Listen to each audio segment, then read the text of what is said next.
What's up, guys? Welcome back to my channel. So I'm here today to talk about Real Housewives Ultimate Girls Trip Season 2, Episode 6, 'Tis the Season? Question mark. So be sure to like, comment, subscribe, and I'll jump right on into it.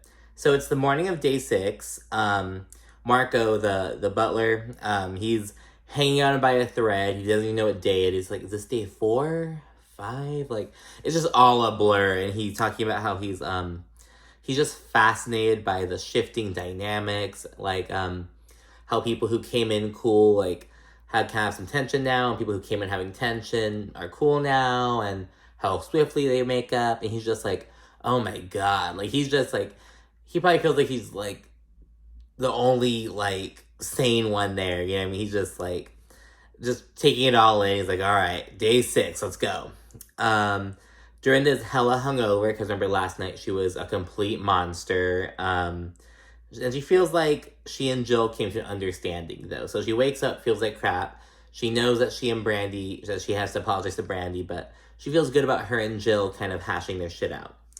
And then Dorinda, she said she'll make more of an effort with Jill, because she wants to leave on good terms with her. She wants to be all good and everything. Although in present day, it seems as though she and Jill are kind of like, at least not as cool. I'm not getting too into that. I just want to talk about the episode. I won't get too into the drama because it spans all these franchises. I just want to talk about the episode. And the itinerary for the day is breakfast, wine tasting, and Christmas in September. But I was really confused by that because I swear in episode 1, Tamra said something to Vicki about like, oh, we should celebrate your birthday while we're here. But Vicki's an Aries, and so that'd be like March, April. But it's September, and I'm surprised it was back in September, because it's like, it took that long to edit? You know what I mean? It's like I don't know. I thought it was like much more recent than September, but I don't know, man. And then Brandi, so Brandi's talking about last night. She said Dorinda is a sloppy drunk who came after her. She said they need to talk, and she just can't brush it off. And so Brandi, she's all talking about Dorinda being a sloppy drunk. It's like, okay, Brandi, like, don't throw rocks from don't throw stones from glass houses, excuse me. Because Brandi's also a sloppy drunk. And right after she talks about Dorinda, she's gonna walk from the kitchen to the dining room, and Taylor walks in, and she's like, oop, and she like turns around, and it's like, yeah, bitch, because you know you have some apologizing to do too. You know, it's like, Brandi, I like you, but calm down, girl. Oh, I'm gonna get on Brandi later on. Brandi was acting way too extra with Vicki. And speaking of Vicki, Vicki was she was great this episode. You know, she's a lot more with it. You know, she's starting last episode and this episode, she's really kind of getting more out there. So it's really good to see. But anyways, at breakfast, Tamra, she recalls how Vicki and Dorinda, they ended up getting into it in the car. So after leaving the Red Lion Inn, because it was Tamra, Vicki, Dorinda, and I think Eva. Maybe it was Taylor instead. I don't know, some other girl, but that's not really important. And then Vicki, because I guess it was Steve, her ex-fiance, who just dumped her like less than a week ago. It's his daughter's birthday, it turns out. And Vicki was like gonna like send a message to her, like saying happy birthday, and Dorinda from the backseat, all drunk, she's like, no, don't do it. Don't do it, you're not with him anymore. And Vicki's like, don't tell me what to do, don't say that to me. And Tamra says, no, she's very close to his children. And Dorinda's like, no, it's gonna make you look like you love him more than he loves you. And it's like, well, I mean, we already think that. You know what I mean? to be fair, we already think that. This is new information, so that's the first part. But it's like, you know, I don't know, I get where Vicki's coming from. I kind of appreciate that as a stepchild, you know, she's still like, you know, I'm not with him, I'm still gonna like, it's still very recent, I'm gonna reach out and say happy birthday, you know, it has nothing to do with him. I like them as people, you know, and Vicki puts it that Dorinda likes to cut people out of her life, but Vicki doesn't do that. She keeps people in her life, and just different approaches to stuff. And obviously if the child is like, I mean, I presume they'd be open to it, because I guess Vicki's close with him, but yeah, Dorinda asserted herself, but Vicki, like, stayed calm and she kind of paid Dorinda dust, essentially. She was like, whatever, don't know what to do. And at the table, Dorinda, she's kind of on her, like, on some Sutton shit from Beverly Hills. She's like, oh, I'm gonna blow up on you, and then apologize, make all good and be all nice. But so is Brandi low-key, because Brandi stays having to apologize for drunken escapades, as Phaedra would put it.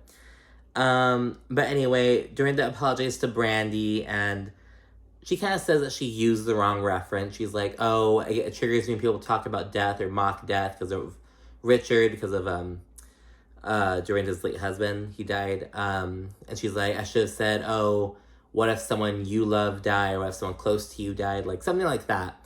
But Dorinda says she just said it, she used her words incorrectly. But they're all good essentially now. And after Dorinda walks away from the table, Brandi, she says, oh, you can only say sorry so much. You have to get to the root of the problem. And it's like, again, it's like, Brandi, it's like, take your own advice, girl. You know what I mean? I get it, but it's like, Brandi. And while eating, Dorinda walked out and she walks back in, and there's some banter going on, and one thing leads to another, and Vicki essentially checks Dorinda for just staying on her ass, for just like, kind of extended from last night, but kind of the whole trip, Dorinda's just kind of been on Vicki's ass, and Vicki's like, just shut up, like, you know, leave me alone. And then Vicki, Tamra, Brandi, and Phaedra, they're all upstairs in the Orange County girls' room. And Tamra and Vicki, they're kind of talking about how they feel overwhelmed, or like they're walking on eggshells with Dorinda.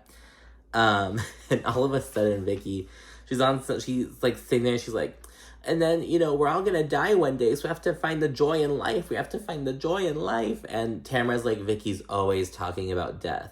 And the scene was so funny. I wish I could have screen recorded it, but Peacock wouldn't let me. And the video would get copyright claimed if we got one from Twitter. Yeah, it's like with Ultimate Girls Trip and Dubai, those are really hard sometimes. Like, the copyright claim just be sneaking up. I don't have that problem with, like, Atlanta or Beverly Hills, like, nothing like that. But yeah, so Vicki's on some like, oh, we're all gonna die, and I guess it's a common occurrence for Vicki to be like that. Who would have guessed? Then the girls kind of go their separate ways. Tamra and Phaedra, they decide to go outside and go for like a little walk, a little stroll, you know, just get a little exercise and some air. And Tamra, she kind of clocks that Phaedra she's been an observer, like she hasn't really been sharing a whole lot. And Tamra, she's kind of like, And we really see this later on as well, like, Tamra and Vicki, they're, like, on a mission to get Phaedra to, like, open up and address some shit. And it's like, ooh, the Orange County girls putting some work, some production shit, you know. I'm not mad at it. I'm not mad at it, to be honest. Because, again, it was like, there are some things, but I think everyone has some shit they should address. You know, with Tamra, it would be what was the word? The naked, wasted thing from, was it season 4 of Orange County with Gretchen? Or was it season 5 or 6? I don't remember. It was early Orange County, though. But yeah, anyway. And then Tamra asks about Phaedra's man. And Phaedra said that he's a physician. And they've been talking a lot. That he calls, like, every night. Kind of motivates her. He's met her kids. He says that he loves her. All that shit like that. And then, but yeah, Phaedra just kind of keeps it kind of coy. And then the girls kind of talking. Because they've both been divorced before. And they're talking about how you never really know someone until you're getting divorced from them. And it's like, there's really some truth to that. I'm used to saying, like, you never know someone until you live with them and stuff. But, you know, when you're getting a divorce, when you have beef with them, then it's a whole nother ball field. And then Phaedra, she kind of, so they're basically talking about the dynamics. And they both so Tamra's like, oh, Phaedra, you know, I don't know if I can take this with Dorinda. And Tamra's like, oh, well, you know, I feel like Dorinda would receive criticism from you better because, you know, Phaedra is, you know, she's really, she knows how to approach situations. She's very soft-spoken, as Tamra puts it. And so Tamra's basically encouraging Phaedra to essentially tell Dorinda something, which, because to Tamra's point, I do believe that, like, if Tamra were to do it, it'd be a problem for Dorinda, but Dorinda likes Phaedra in more ways than one. But yeah, and then Phaedra, she just really wants to refocus the group. And as she says in the confessional, so they don't end up in another hot box. And I guess she means, like, a sticky situation and, like, in, like, a corner. But she uses the word hot box. And she's like, wait, that means vagina, doesn't it? Like, referring to the Potomac season 6 shit, I believe. And then the producer's like, no, a hot box is when they're smoking weed in a car with the windows up. And Phaedra's like, oh, my God. She's like, maybe if Eva were there, she'd be doing it. I suck at hotboxing because, like, I'm like a cougher, and like I have to spit sometimes, so I stay having to break hot pot. I'm horrible. Unless I'm prepared, I guess, but still. And then ladies start to head out to go wine tasting. Vicki, she gets stuck next to Dorinda at the table, and she's like, oh my god, like, because Vicki's just like over it. She's like, I don't want to deal with this bitch, like, because again, they're all in Dorinda's house. That's like an extra layer of awkwardness, because one thing to have beef with someone, but having beef with someone on their like home turf, like in their literal house, it's like, you're in unfamiliar territory. They're, you know, because you don't want to disrespect someone in their home. It feels weird, even though Dorinda like can't kick you out. She's contractually banned from that. But you know what I mean? And then while they're at the table, Phaedra, she says she wants to have a sober moment with everyone before they go wine tasting. And she brings out this fucking book of prayers. And she's like, so I want to go to a random page and read a prayer to kind of guide us all. She reads something and she gets really emotional while reading it. It was like, oh my goodness. And then afterwards, Phaedra, she kind of encourages Dorinda. She kind of calls Dorinda out, but very lightly, very softly, and while after reading this prayer, and in a really out of love, as Dorinda puts it. So, because Dorinda straight up says that she doesn't mind being called up by Phaedra because she knows it's from a place of love and not anger. So, Tamra was right. Like, you know, to be honest, Tamra is a strategic ass bitch. You know, I'm not gonna talk about too much Orange County stuff. She's allegedly back on Orange County. They dumped Noella though. I don't know why, but anyways, Tamra's a strategic ass bitch. I always say that. And then she said Phaedra encourages Dorinda to kind of take last night as a teachable moment, kind of better herself and everything. And Dorinda receives it well. The wine tasting begins. Vicki says that she kind of wants to learn more about the ladies' departure from their respective shows. And Vicki's like, Phaedra, I want you to go first. So, again, Tamra and Vicki clearly talked the night before off camera about, like, we should get Phaedra to do... Because they know what happened about the story around Phaedra's departure. The whole Dungeon Gate scandal in Atlanta. But yeah, and then Phaedra refuses to talk about it. She says her departure was a crock of BS, and... this isn't confessional, by the way. In person, she just says, oh, no, not talking about it. I'm not doing that. In confessional, she says that, you know, I never had to tell my side of the story, and blah, blah, blah. It's kind of insinuating that, you know, the entire truth was not told at the time. It's like, well, now you say that shit years later. And as people pointed out on Twitter, this was Phaedra's time to point it out. But now she gave us nothing, basically, and she kind of...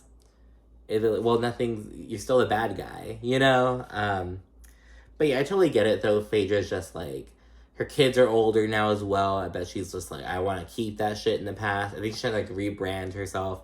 But she can't do it without addressing it. Like, there's no way. It's always going to be hanging over her head. You know what I mean? But, yeah. Like the good attorney she is, Phaedra switches gears and she asks about the girl's most memorable or fun moment on the show. And I was like, oh, good job, Phaedra. Taylor says some boring shit. She's like, oh, so we're in, like, Las Vegas, and me and with all the Beverly Hills girls, and we're just dancing like crazy. This was when Camille was dancing, like, all stupid and shit. Because, yeah, she was like, we had all this drama before the trip, and it was all good vibes. It was like, okay, so dancing in Vegas with your friends. For Tamra's, it was her getting engaged with Eddie. That was her moment. Dorinda said that her most memorable moment was having all the New York girls over at the Berkshires for the very first time. And that's also when Bluestone Manor got its name, essentially. Because Dorinda said, I've never named this place. I always want to name it, but I've never named it. And who was it? I think it was either Ramona or Sonia. I think Sonia. She's like, Bluestone Manor. And so that's how it got its name. Vicki, she said she just misses, like, a lot of family stuff from, like, the early seasons. She specifically references visiting Michael at UC Boulder in, like, season 2. It's a really fun moment for Vicki. Like, yo,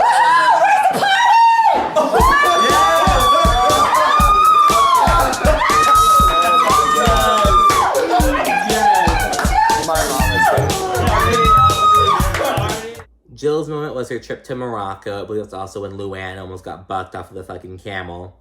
Brandi says that she misses her antics with Lisa Vanderpump. There's really close homegirls and kind of misses their bullshit.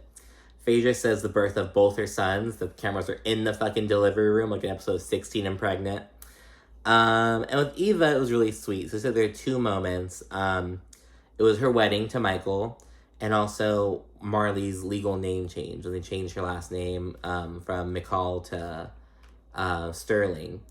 And obviously it's like, it was a really big moment for Eva, because it's like, Michael is the only father that Marley knew, but she had her donors, her last name. But yeah, it was just like, it's really sweet, and I actually teared up a bit. It was a really sweet moment. But yeah. Then after wine tasting, Dorinda and Vicki, they kind of have a moment outside. They sit down on the bench and talk and shit. Dorinda apologizes apologizes if she's been unsupportive, and she kind of says that she's been angry for Vicki. Because I guess Dorinda says that, like, going into this, she saw Vicki as, like, this big old, like, tough girl who's able to do it all. You know, she was a single mom for years and was worked, like, because she's, you know, she had built her own insurance company and really made a life for herself. So she kind of thought Vicki was this tough girl, and kind of seeing her be really vulnerable was a shock to Dorinda. And so Dorinda was really angry for Vicki. But yeah, they end up making up, and it's really good vibes, and then they're back at Bluestone Manor. Now it's Christmas in September. There's decorations all over the house. Like, Dorinda had people come in and work fucking double time to fucking Christmasify this house. And the ladies are wearing, like, these all-out outfits, specifically Brandi and Phaedra. Phaedra's wearing this one that's, like, she wears, like, this big old fur headband. It's almost like the Gucci colors, like the green, red, green. This red and green outfit, really Christmassy. Brandi's wearing this fucking glittery ass, short ass dress, and it's the dress that Brandi bought for the reunion. The most recent reunion she would have been on, so, like, the one with Denis Richards following the allegation about her and Brandi sleeping together. So she was supposed to wear it to reunion, but she got canceled, and she ended up wearing it on, like, Watch What Happens Live. And yeah, and with that, the girls start discussing Denise. Dorinda says, oh, well, she was married to Charlie Sheen, so she might be into some weird sexual shit. Like, because she kind of might believe Brandi a bit. Then Tamra, this is where Tamra got caught slipping right here. Tamra says that she and Denise are friends. They've been friends for like a decade. But she believes Brandi. She says she believes Brandi. And then Taylor's like, well, you've known Denise for years and you only know Brandi. Like, why do you believe Brandi? And Tamra's like, I had an experience with Denise at BravoCon. And everyone's like, what? And they're like, oh my gosh. And as soon as they start asking about it, you can see Tamra, she's like, oh fuck, oh fuck, you know what I mean? Like, you can see it all over her face, I swear. But yeah, she says that, like, Denise was, like, texting her shit, asking her to go to her hotel room, and all this shit. And Tamra was like, I think Denise is a really sexual being, as she should be, because she's fucking gorgeous, but so that's why I kind of believe Brandi a bit. So yeah, it was really funny that Tamra was like, oh fuck. Things then start getting a little steamy. The girls, they start talking about, like, who they'd have sex. Like, oh, if you have to have sex with anyone from this group, who do you have sex with? And, like, the popular picks are essentially Phaedra, Eva, Brandi, and Tamra. Those are the people that, like, people are gravitating towards. Jill's offended because no one chose her. And Brandi, she, like, pushes Vicki to answer, and Vicki's like, she, like, reluctantly is like, probably you. Like, she says Brandi, and Brandi's so happy, and this is where it starts going downhill with Brandi. Brandi's so happy. Then right afterwards, Brandi, she's all, like, touchy-feely with Vicki, holding her hand, and then afterwards, like, she, like, encourages Vicki, she's like, oh, let me kiss you. Let's kiss once on the lips, just once. It's your first kiss with a woman. And so she and Vicki have, like, a quick little kiss. We can tell Vicki's, like, doesn't really want to. She just kind of do it. And it's like, Brandi. So it's like, I don't know. At this moment, because Vicki, she was really chill in this whole episode. But at this moment, it's like I wanted old Vicki to come out almost. But so yeah, it's really Brandi's really weird in this episode. It's like, girl, it's like I cannot defend you in this. The ladies, they're like eating and they're just like bonding, having a good time. Taylor tells Brandi she has a lot of love for her, and you know that Taylor and Brandi they came as having beef, but they're basically kind of talking about how they're coming far and have hope for the future in their relationship.